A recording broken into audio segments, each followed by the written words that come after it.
Assalamualaikum warahmatullahi wabarakatuh. Perkenalkan, nama saya Aula Sisko Putri dengan NIM 2104536, Program Studi Pendidikan Geografi, mata kuliah Geografi Tanah. Baiklah, saya akan mempresentasikan materi mengenai pengantar geografi tanah dan pendekatannya.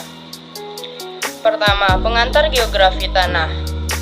Pengertian tanah yaitu tanah adalah kulit bumi, tempat tumbuhan hidup. Tanah adalah bagian kerak bumi yang tersusun dari mineral dan bahan organik. Tanah sangat vital perannya bagi semua kehidupan di bumi, karena tanah mendukung kehidupan tumbuhan dengan menyediakan hara dan sekaligus air sebagai penopang akar. Struktur tanah yang berongga-rongga juga menjadi tempat yang baik bagi akar untuk bernafas dan tumbuh. Tanah juga menjadi habitat hidup berbagai organisme. Kedua, faktor-faktor pembentuk tanah dapat kita lihat pada gambar di atas ini, yaitu faktor pertama iklim, kedua bahan induk, ketiga topografi, keempat organisme, kelima waktu.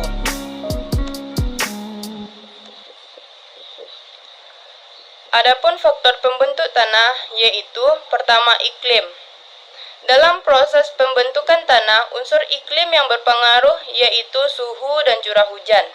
Kedua, organisme. Organisme yang berpengaruh terhadap pembentukan tanah adalah vegetasi dan mikroba tanah.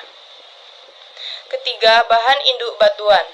Bahan induk batuan berpengaruh terhadap karakteristik tanah yang akan dihasilkan. Bahan induk berupa batuan vulkanik, batuan beku, batuan sedimen, dan batuan metamorf. Keempat, topografi. Topografi berpengaruh terhadap lapisan tanah yang dihasilkan.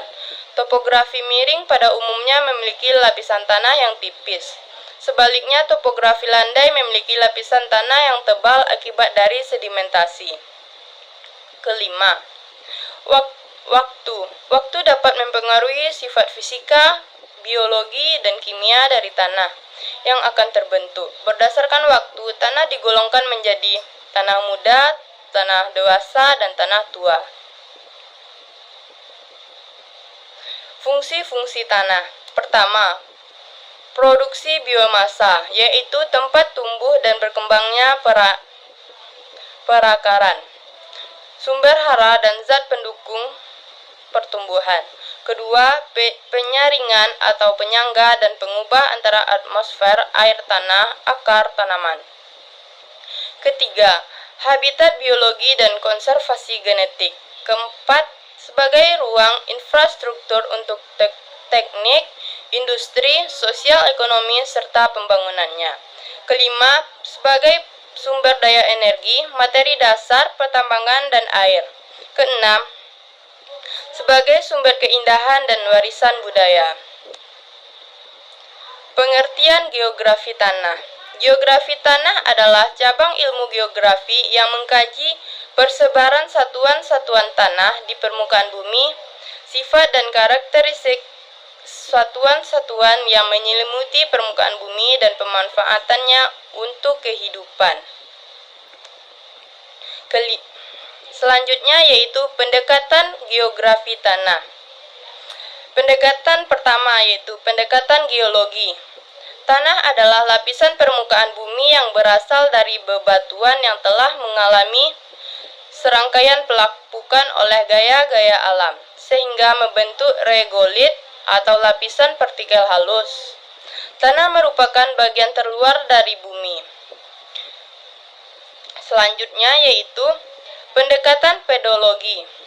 Pendekatan pedologi, tanah adalah bahan padat atau mineral atau organik yang terletak di permukaan bumi yang telah dan sedang serta terus mengalami perubahan yang dipengaruhi oleh faktor-faktor yaitu bahan induk, iklim, organisasi, topografi, dan waktu. Pendekatan ilmu tanah sebagai ilmu pengetahuan alam murni. Pedologi berasal dari bahasa Rusia pedologia, yang dalam bahasa Yunani pedon yaitu tanah. Dalam pedologi dipelajari genese tanah, morfologi tanah, dan klarifikasi tanah. Selanjutnya yaitu pendekatan edapologi. Pendekatan edapologi yaitu media tumbuhan tanah, artinya edapos yaitu bahan tanah subur. Hanya ini yang dapat saya sampaikan.